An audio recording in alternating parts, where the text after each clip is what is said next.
So hello everyone, welcome back to our channel. ಇವತ್ತು ನಾವು top 5 candle stick ಪ್ಯಾಟರ್ನ್ಸ್ಗಳ ಬಗ್ಗೆ ಕಲಿಯೋಣ. ಅದರಲ್ಲಿ ಹ್ಯಾಮರ್ ಕ್ಯಾಂಡಲ್ ಸ್ಟಿಕ್ನ ಬಗ್ಗೆ ಕೂಡ ತಿಳ್ಕೊಳ್ಳೋಣ.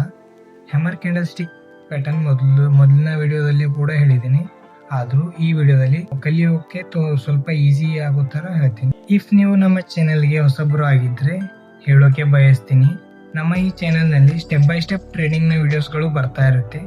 ಅವುಗಳನ್ನು ಫಾಲೋ ಮಾಡಿ ನಿಮ್ಮ ಟ್ರೇಡಿಂಗ್ ಸ್ಕಿಲ್ಲನ್ನು ಬೇಸಿಕ್ಸ್ ಇಂದ ಪ್ರೋ ಲೆವೆಲ್ಗೆ ಒಯ್ಯಬಹುದು. ಬನ್ನಿ ವಿಡಿಯೋನ ಶುರು ಮಾಡೋಣ. ಇವತ್ತು ನಾವು ಮೊದಲು ಹ್ಯಾಮರ್ ಕ್ಯಾಂಡಲ್ ಸ್ಟಿಕ್ ಪ್ಯಾಟರ್ನ್ ಇಂದಾನೆ ಶುರು ಮಾಡೋಣ. ಅದನ್ನು ಮೊದಲೇ ತಿಳಿಸಿದ್ದೀನಿ, ಇನ್ನು ಸ್ವಲ್ಪನೇ ತಿಳಿಸೋದಿದೆ, ಸ್ವಲ್ಪ ಕ್ಲಿಯರ್ ಆಗಿ ತಿಳಿಸಿ ಮುಂದೆ ಬರೆಯೋಣ.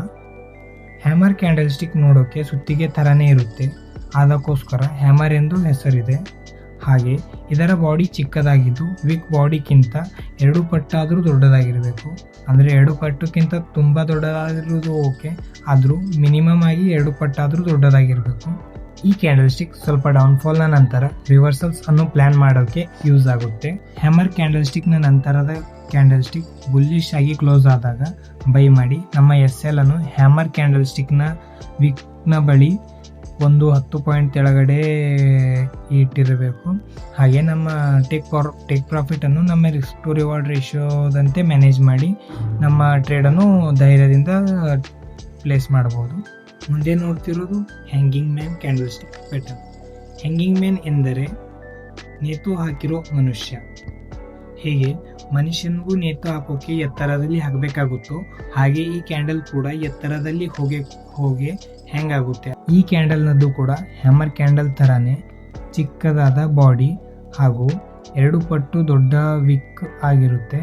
ಆದರೂ ಹ್ಯಾಮರ್ ಕ್ಯಾಂಡಲ್ ಹಾಗೂ ಈ ಕ್ಯಾಂಡಲಲ್ಲಿ ಅಂತರವೇನೆಂದರೆ, ಹ್ಯಾಮರ್ ಕ್ಯಾಂಡಲು ಸ್ವಲ್ಪ ಡೌನ್ಫಾಲ್ನ ನಂತರ ಫಾರ್ಮ್ ಆಗುತ್ತೆ, ಅದೇ ಈ ಕ್ಯಾಂಡಲು ಎತ್ತರದಲ್ಲಿ ಫಾರ್ಮ್ ಆಗುತ್ತೆ, ಅಂದರೆ ಅಪ್ ಟ್ರೆಂಡ್ನ ನಂತರ ಫಾರ್ಮ್ ಆಗುತ್ತೆ.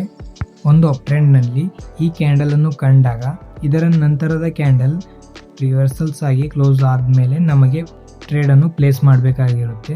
ಟ್ರೇಡ್ ಪ್ಲೇಸ್ ಮಾಡಿದಾದಮೇಲೆ ನಮ್ಮ ಸ್ಟಾಪ್ ಲಾಸನ್ನು ಈ ಕ್ಯಾಂಡಲ್ನ ಬಾಡಿಗಿಂತ ಮೇಲೆ ಒಂದು 10 ಪಾಯಿಂಟ್ ಅಂತರವಿಟ್ಟು ಪ್ಲೇಸ್ ಮಾಡಬೇಕು SL.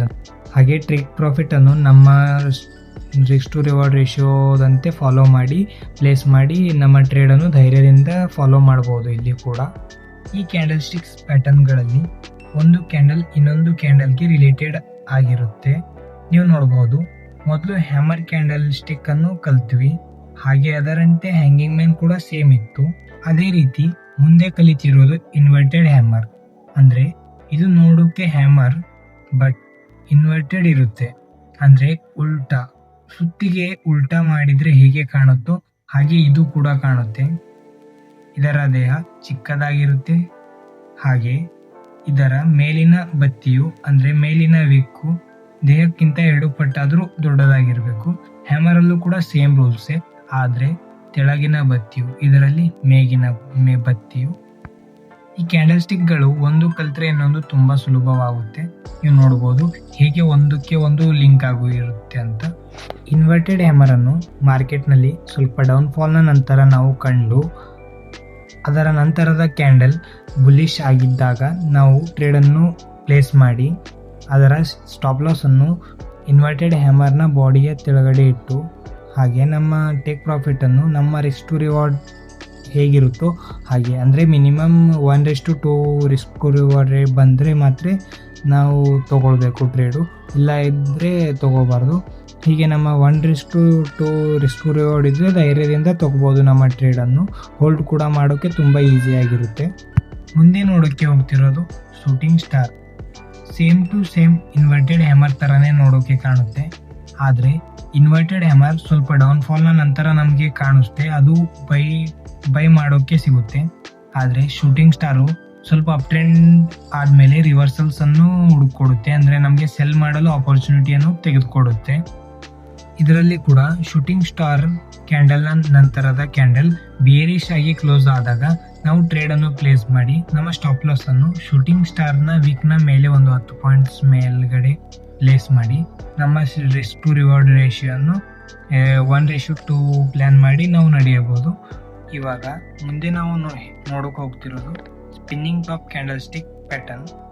ಸ್ಪಿನ್ನಿಂಗ್ ಟಾಪ್ ಕ್ಯಾಂಡಲ್ ಸ್ಟಿಕ್ನ ದೇಹ ಚಿಕ್ಕದಾಗಿದ್ದು ಕ್ಯಾಂಡಲ್ ಸ್ಟಿಕ್ನ ಮೇಲೆ ಹಾಗೂ ಕೆಳಗೆ ಲಾಂಗ್ ಈಕ್ವಲ್ ವಿಕ್ಸ್ಗಳು ಇರುತ್ತೆ.